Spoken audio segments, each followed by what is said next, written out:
能不能再给我1个小时？我去他家跑一趟。哎，我觉得完全没这个必要。再给你1个小时，你连周川家都没到呢。哎，于主编，你也相信周川不签合同是因为找不着印章？咱们以前碰上这样的作者还少吗？所以我说啊，处理，不要浪费大家的时间，好好的收拾好你的东西，找家银行上班不好吗？副主编，周川老师不是这种人。如果你要以这个理由把我辞退的话，我不服。你不服能怎么着？你不服，周川就能在合同上盖章了吗？啊？没有打扰大家吧？周川老师，合同我签完了，给。哦，如果之后有什么事情需要沟通的话，你直接让助理跟我联系就好了。哦，好。那辛苦周川老师专程跑一趟。我走了。快去送送周川老师啊！周川老师，你身体好些了吧？我都亲自跑到圆月了，你说呢？没事就好。今天谢谢你特意把合同送过来，否则的话我可能就要被开除了。这么说，我算是你的救命人了。当然是了。全稿我下午发给你。谢谢。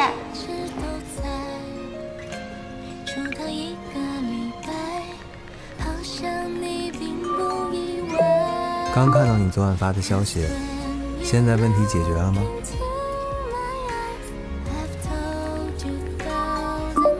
多亏了周川老师，我现在把他备注名都改了。盖世英雄公子川，不是戏精，是恩人。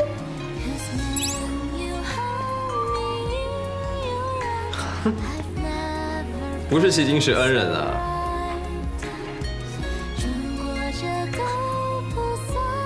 我居然真的看到了周川老师本人，果然跟我想象的一样，温润如玉公子川。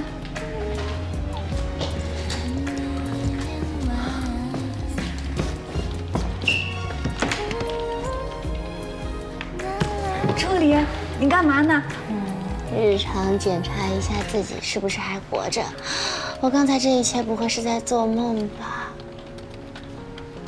我确定，我没有在做梦，我真的看到了周川老师。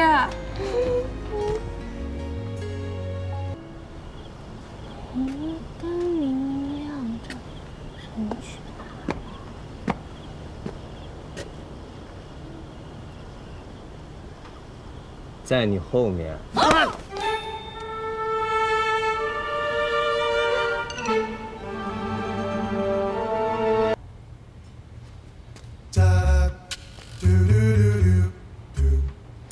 老师，要不你用冰块敷一下吧？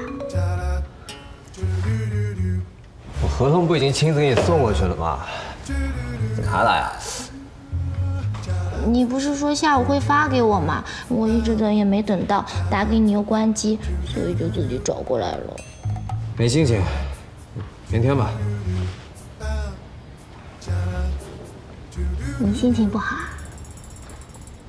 啊？没事，你就走吧。哎，你感冒了，还是少喝点酒吧。我喝不喝酒跟你有什么关系啊？当保姆当惯了是吧？给我。酒我替你存着，等你病好了再还给你啊！不打扰老师休息了，记得给我发稿子哦。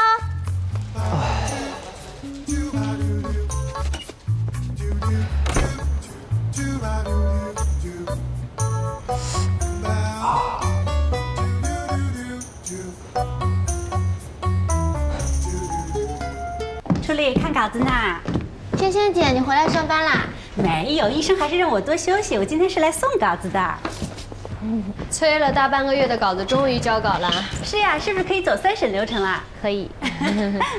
助理，六合神兽的项目可以开始了。你把原稿用 A4 纸全部都打出来，然后后面我会跟你讲我们的1教、2教会是怎么进行。听听啊，拿到稿子以后啊，马上走3审流程。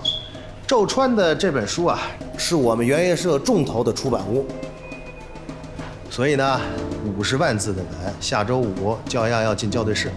好，明白。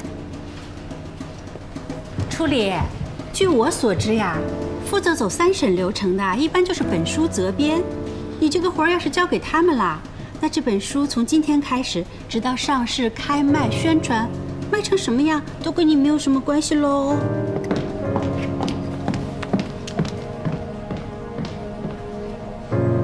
于主编，这个合同是我天天去周川老师家门口蹲回来的。虽然我是新人，也没有什么经验，但我可以先做初审，然后再给2位领导来审查。